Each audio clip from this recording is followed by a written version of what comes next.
Good morning and welcome back to my YouTube channel, Defining Virtuosity. I'm Odin Rathnam, and today I'd like to talk with you a little bit about some of my morning rituals.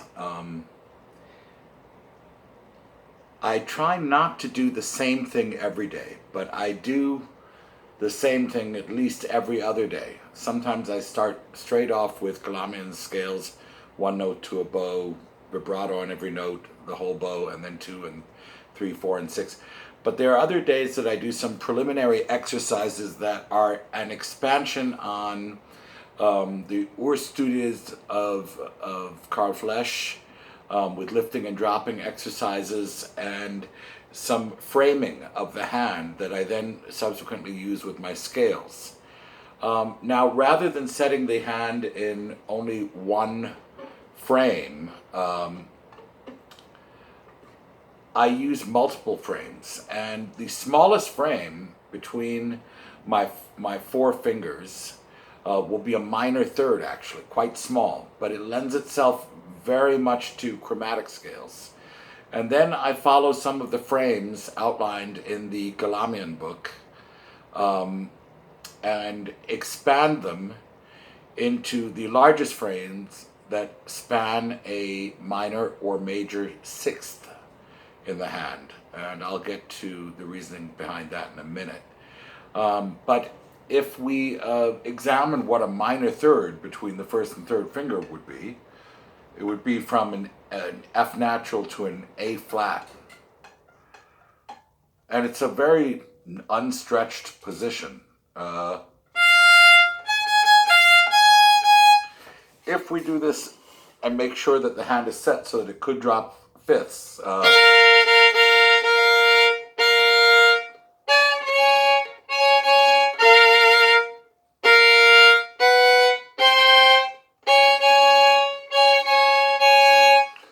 that sets a hand angle up that will help with vibrato and the first knuckles of each of the fingers. And I do simply lifting and dropping each of the 4 fingers in that shape independently. There's not much room for my big hands for my first finger in that shape, and I don't worry about that too much. However, I go straight into some Schrodiak-like scales.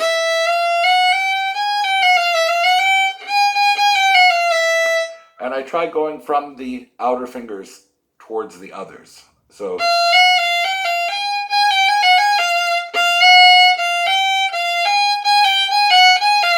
the second frame is like F minor.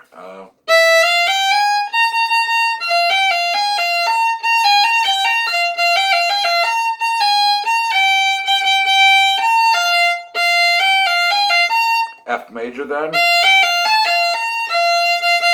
then C major,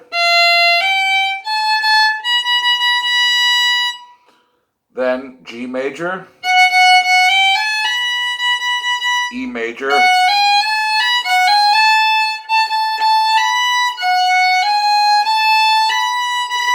then B major, and finally the last notes of a C sharp minor melodic scale. Sorry, C sharp major.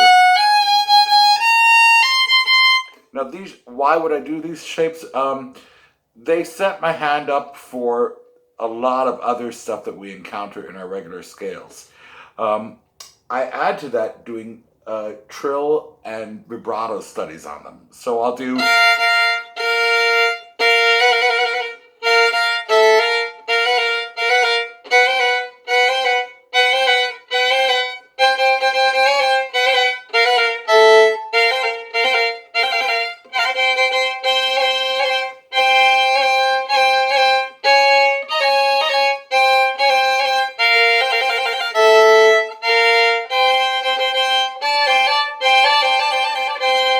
for any of these fingers,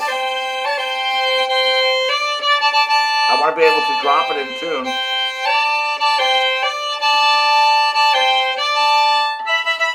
And the whole time I'm trying to observe the rules of space between the knuckles, a relaxed thumb, and a relaxed shoulder. Um, I also want the contact to be very much the pad. The pad, so that we could.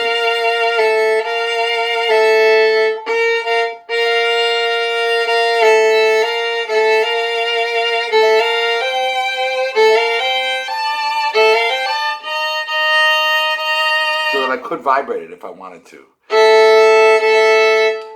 Then I do some chain bowings,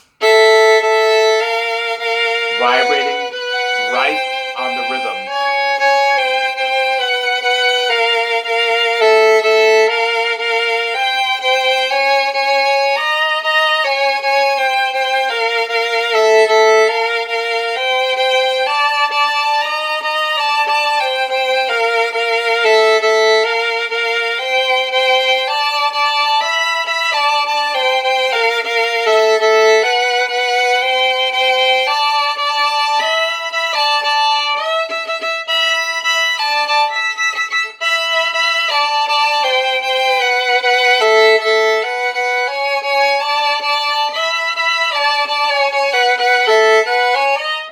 Finally to that one. The extensions that I do, I start in third position for the larger extensions. The larger extensions that I like to prepare my hand to be ready for with a relaxed shoulder and thumb are the extension of a fifth with the 3 on the raised third, the 2 on the lower third, or the second of the triad. So I can do. This is a very important extension to be comfortable with, very neutral, that even in this shape, none of the fingers lock. And I come from a more rotated, fifth-oriented hand and release back.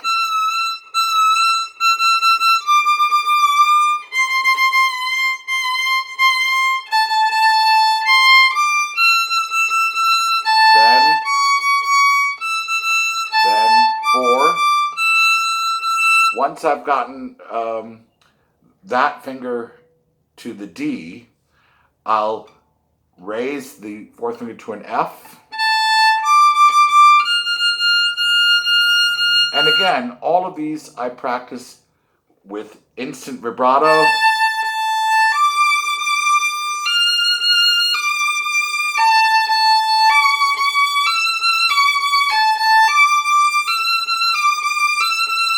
Or trill.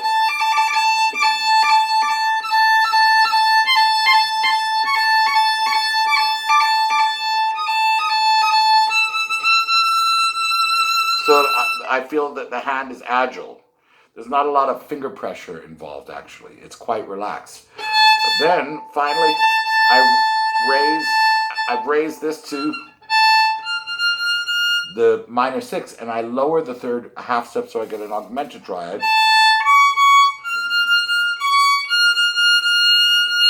And then I do another extension of the 4, making very sure that I'm checking my shoulder the whole time. None of the most common of the 7 actions of the left hand to cause tension in the shoulder or the thumb are extensions and contractions. We have to really learn to do these motions independent of any tension in the thumb or the shoulder. So now we raise to the F sharp.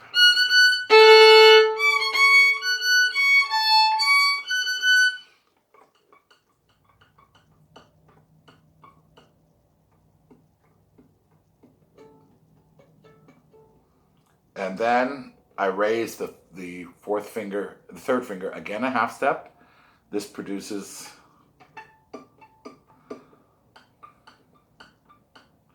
then I lower, and all of those you practice the individual notes, the instant vibrato,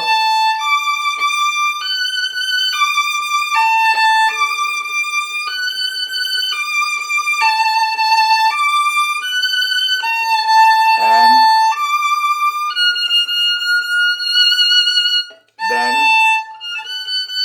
now go back out to the major 6 and fill in the minor thirds in between. And again, I'm stretching the hand, constantly checking my thumb and my shoulder to be relaxed. For less advanced violinists, the moment you get tight with this, take your arm down and shake it out and chill out.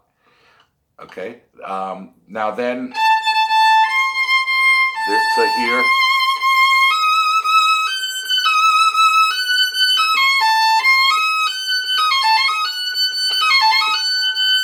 And I raise these 3 upper fingers another half step.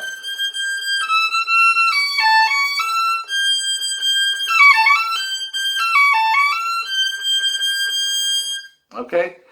The reason that I do these stretches is because they dramatically impact the comfort of the hand in the last octave, after the last shift of our 3-octave arpeggio systems. And you'll notice that I did all of the shapes that you would hear in the chord progression that I taught in my arpeggio system. If you look at the Rathnam system for arpeggios, it's sort of a carved flesh Galamian hybrid. Now, so that means that in A minor, we could have this frame, a perfect fourth between the 3rd and 4th finger and a major 3rd there. And then I raise the 3rd a half step, raise the 1st finger from the C natural to a C sharp.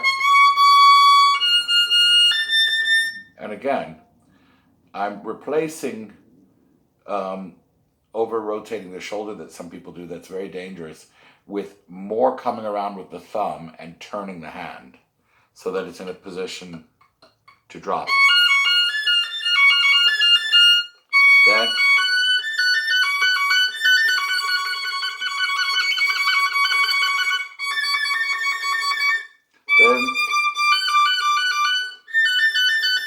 Then minor, then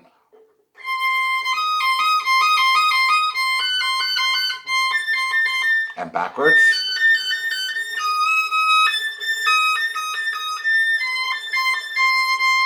then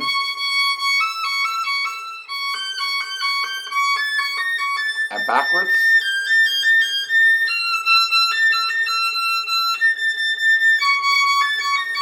and it's very important that our ear is really hearing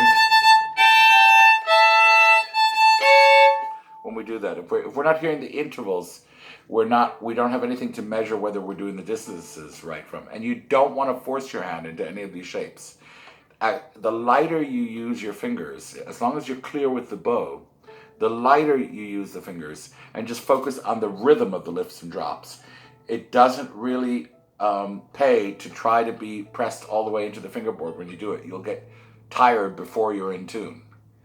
So what are the order of actions then that lead to intonation when we do these kind of warm-up exercises? For me, I mean, the order of virtues, the most important virtue, I believe, should be rhythm. The second most important virtue should be ease of any of the actions we do. The third most important virtue is the clarity of the sound in the bow, not the volume, but the clarity, how clear we can hear any stroke that we're doing. It doesn't have to be loud, not a big sound, just a nice sound. And the fourth is the ability to hear intervals clearly in our mind and imagine them perfectly. That takes training. And obviously in the beginning we compare to open strings, but we also have to learn in double stops what overtones to hear. That if we're playing a major 3rd, listen for the bottom pitch an octave down, or low A as the Tartini zone. If you're playing a minor 3rd,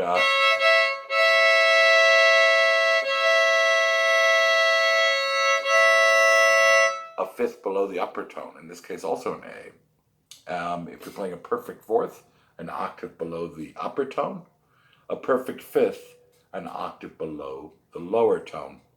A minor 6th, the upper tone an octave down. So if I play a B and a G, listen for a lower G.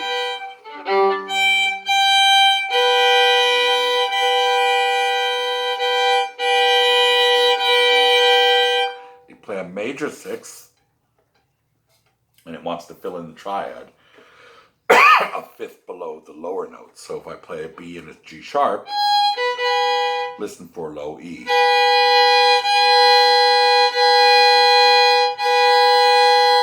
That also means that if I'm shifting that distance,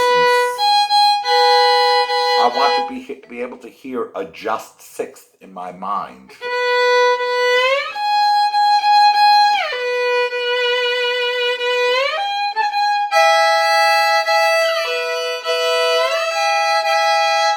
Right? So the shift distance then becomes a perfect fourth with the hand framing a major third comfortably. And there's no extra strain in the thumb or shoulder once you get to the guide note to drop the finger in the correct frame, because we've done our work on organizing the fingers. It's just an organizational thing.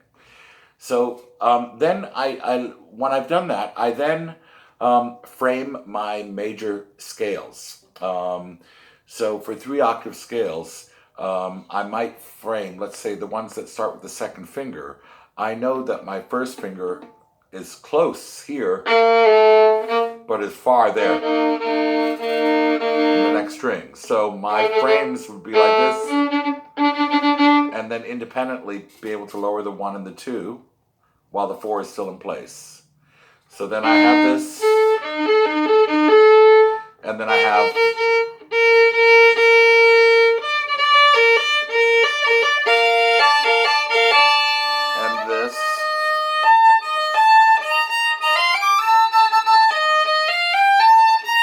Then I have this. On the way down, either that, if I'm going to do 4, 3, 2, 1, 4, 3, 2, 1, or 4, 1, 3, 1.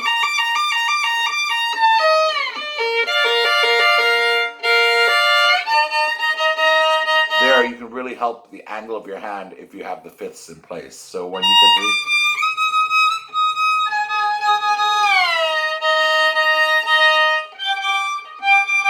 that'll train your thumb where to be, because you won't be able to have the right angle unless you have the right angle with your shoulder and your arm. And when the hand is turned for the fifths like that, it won't be in tune. So you'll figure out very quickly how to adjust this way to correct in between the pitches. The other thing to remember is that on that shift, I almost never squeeze my shoulder. I try to not, at least. I rest the fiddle in the thumb from here.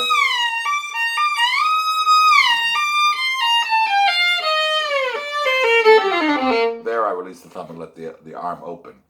But those first descending shifts, I really try to keep the fiddle sort of supported in the thumb so that the shoulder is freer. And that lends itself to what I'll be teaching in the next video about impulse vibrato and vibrating in the old school of the great masters. But yeah, so at this point I've done some warm-ups to get a sort of thinking in my mind. Then some days I will go through from my own arpeggio and scale system the most fundamental scales. Before I get to the 3 octaves, I cover the 2 octaves, the 1 octaves, the ones up 1 string, and I might not do a ton, but I'll do a circle of fifths kind of thing. So if I teach one of my children, one of the youngest students, something as simple as this,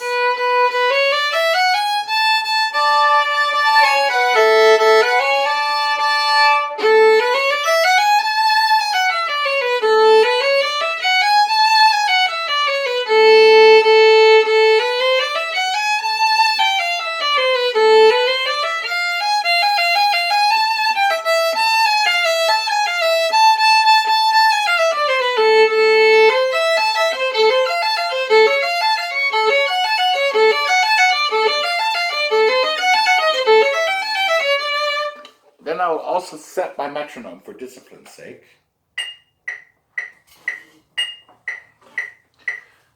and try to vibrate each pitch right away.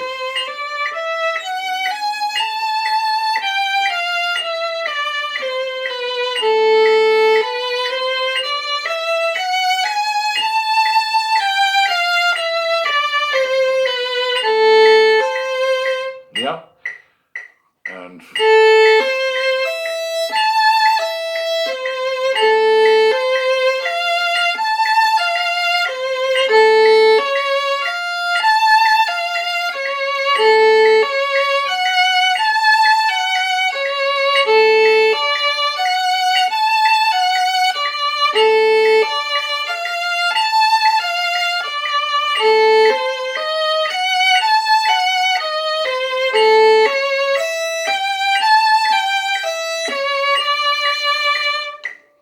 just nice and easy. And that resolved to D major. I'll go and do the same thing in D in third position, and then G.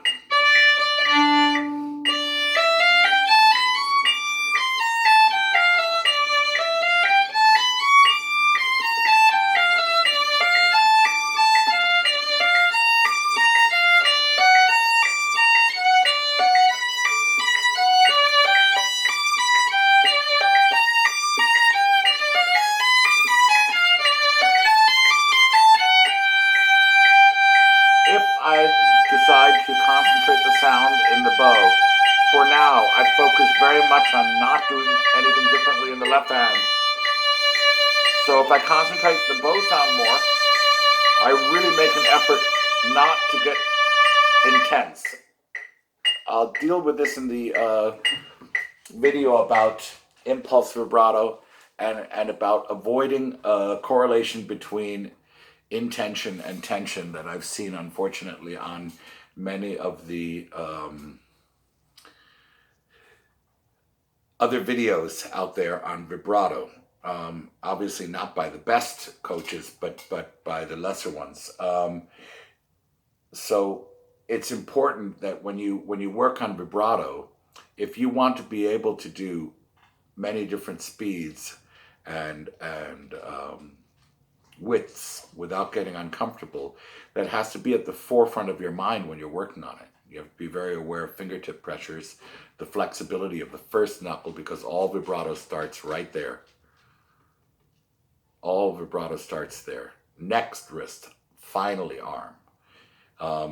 If you try to shake your arm in the beginning, I don't advise it. We can learn, if the angle of the hand is right, to make them all seamlessly meld together, and you can control them individually and into one another, just like you could take a spiccato and turn it into a détaché, or vice versa, or go even faster than the spiccato into the sautier. We can do the exact same thing with the fingertip, wrist, and arm vibrato, but I'll cover that in the next video. So then, once I've warmed up those scales and I've kind of got my idea about where my angles are, I'll check some medium speed scales, maybe 6 notes to a bow.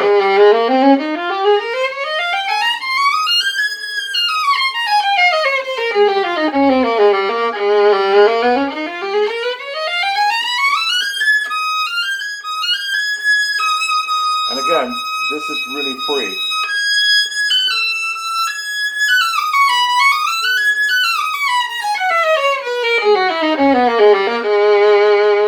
Yeah, and so on and so forth. But nice and easy, nothing, no ego involved, just very, very rhythmical. I set my metronome. My metronome is my best friend, because I think I told you earlier that in my order of virtues, I like to put rhythm and ease first. It'll calm you down if you just really...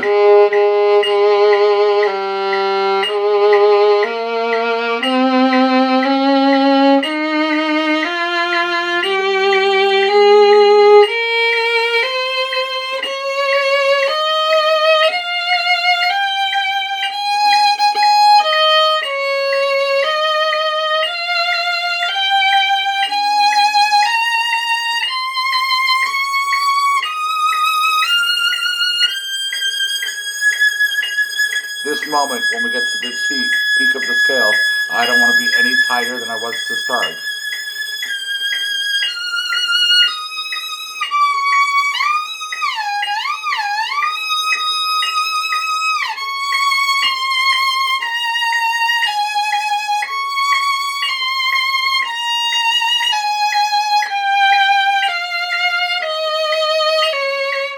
Yeah, that we stay relaxed. If I'm doing the other rhythm for scales, where I say do, re, mi, fa, sol, la, ti, do, re, mi, fa, sol, la, ti, do. I'm very fond of that one because I can teach some fundamental bowings to students with that. I like it just as much as the 24-note system. And when I do that, again, the metronome keeps me calm. I paid particular attention to the finger pressure of the note before a shift, being light or releasing before I try to move the hand, that I observe that rule. And then just really listen to the quality of the sound. And I do that nice and easily. So then,